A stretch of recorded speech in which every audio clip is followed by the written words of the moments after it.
Phil, we know that it's a little bit intimidating at times for these athletes to be reaching out to college coaches. Once they break that ice, they know that coach is interested in them. How do they go about continuing a conversation with that coach and continuing to build that relationship so that they can effectively be recruited?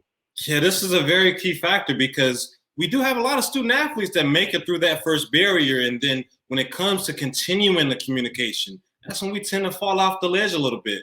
And this is going to be really, really important because this can make or break whether a college coach is going to continuously actively recruit you or not. So really important that when you're engaging with a college coach and you're having a conversation with a coach, again, you've already checked that first correspondence off the list. And when you see that correspondence coming to an end, when you see that conversation with that coach coming to a close, very, very important that one, you let that coach know when the next time you're going to be reaching out. This is a relationship. It doesn't stop here. Let that coach know when the next time you will be following up with the coach is so they can anticipate it. And depending on the level, depending on the coach, it can be relative in some cases, but there may be a couple preferences as to when that coach would like to hear from you. Ask.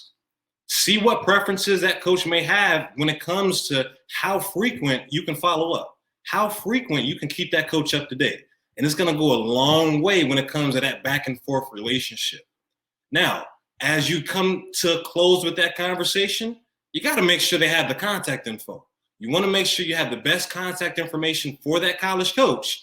And you absolutely want to make sure they have your best contact information. Because assuming you're in a permissible contact period based on grad and sport, you want that coach to be following up with you as well. So making sure, again, the communication, the contact information is exchanged properly in both parties. Again, this being a two-way relationship is going to be very huge. And then really the last component, we want to, as far as our continued communication go, Danny, we want to actually make sure that we're differentiating ourselves.